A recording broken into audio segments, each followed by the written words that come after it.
Hello, namaste. This is Gilles Mansillon, and I thought I'd come to you today to discuss a little bit about to discuss the energies of that are coming right now. We're living a very powerful time, and it is very much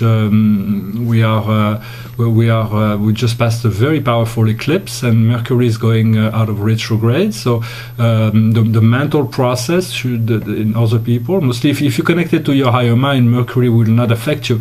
But as the world is still like within this illusion of duality, Mercury has a powerful effect and slows down the mental process of everybody. So that's why computer breaks down, communication breaks down, and all those things.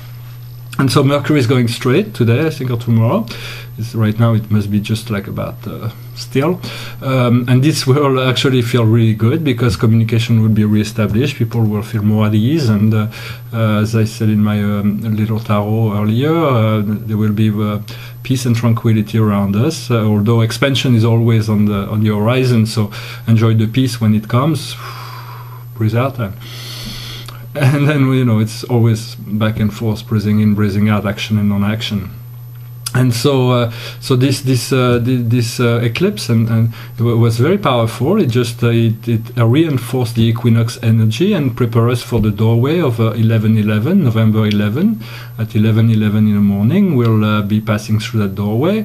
And this doorway has always been a very, very one of the most powerful cosmic events. Every year, I am always receiving incredible energies during those times.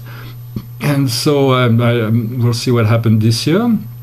And then he will get us ready for the 12/12 doorway, the December 12. Those days are days to be reflective and to meditate. And then we'll be getting ready for the winter solstice of 2014.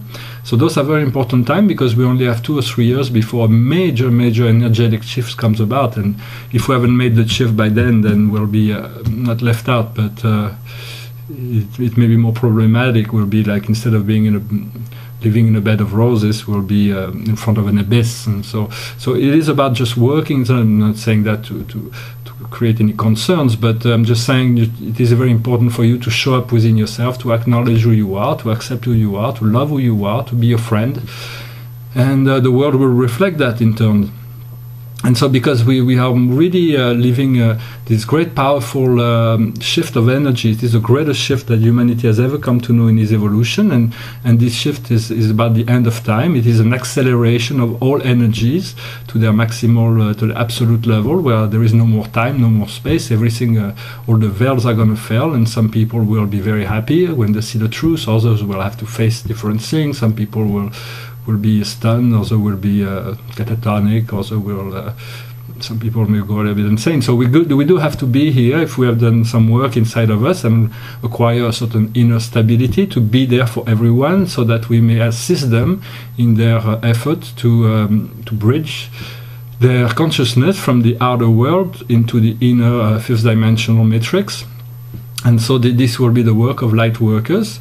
Of course, I also wanted to express my gratitude to all those who are working for the light, in the light, and as well as all the creators and the creator and all the spirits and all the company of heaven and all those in the invisible, the galactics and everyone for their assistance in our process of evolution.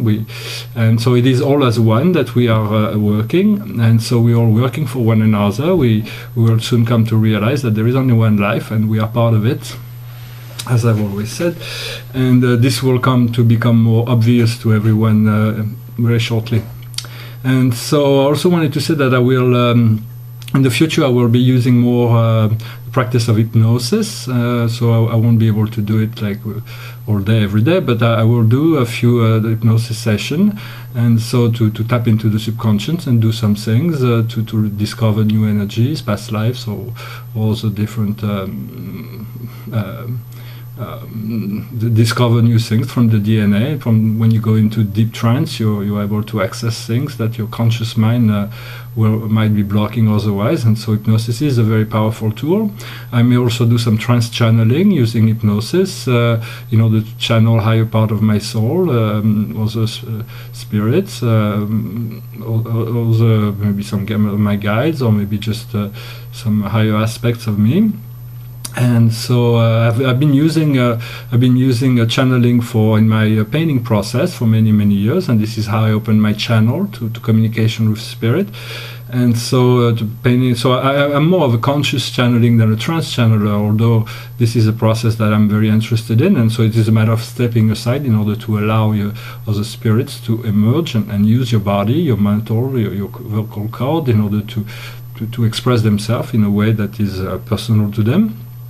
And so we will see. It should be a fun time that is ahead of us. I wanted to finish this little video by presenting a little painting that is not finished, but it's a painting on astrology. It represents local astrology. It represents the solar system with about 100 planets, little planets that are yet not so much known, but will come more into the light soon. Those planets, for me, the challenge is to be able to make the right attribution to each of the planets, to find the right color so they interact harmoniously. So, for instance, you have like the Sun here with Mercury, Venus, Gaia, and the Moon, Mars. It's Moon, Amor. There is Eros up there. And there is Ceres and Vesta and Pallas and many other, Clotho and many other, Tantalus, Urania, Fortuna, Toro. So the larger planets are going to be also, they're not finished, but for instance this is Jupiter with Oyo, Callisto, Europa and Ganymede. I only put like 4 of its moon. Here there is a whole thing going on around Saturn and Chiron. I haven't resolved that yet. This is Juno, Prospercina. There is Uranus, and there's all kinds of some of the other planets, and Requiem and Isis. And all kinds of so those are just work in progress, but I thought it might be interesting. I will show them. I will show them again once they're finished. I also may as well show. Actually, it is a series of paintings. This one is another one of those series, but I thought I would include the names of each. Let's see, Juno, Amor, Vesta, Diane. So that may be more educative in a sense that when you look at a painting you can relate the symbol to the name, although the name makes it a little bit more difficult to integrate. And here this is just a new painting I just started that will is the Earth at the center. It is very incomplete of course, but the Earth at the center, and I included the 12 constellations around them, and so I've been able to place a number of little planets. It's not easy to see because the colors aren't come out yet, but all the planets that I could place inside my natal chart, I placed. So I placed about 50-60 planets that, for instance, so far I haven't been able to locate a single one in Leo, but there are many in Capricornus. Of course, everything is in Pisces and Aries for me, and Taurus. I've got a lot of planets, and so this will be more interesting visually once it'll be done. But I thought I'd share a little bit of those paintings on local astrology. I hope you find them interesting, and we'll definitely show you that once they are done, so you can hopefully enjoy and connect with all those asteroids that are here inside our solar system to enhance our life experience. I thank you very much, and I wish you a good day. Namaste.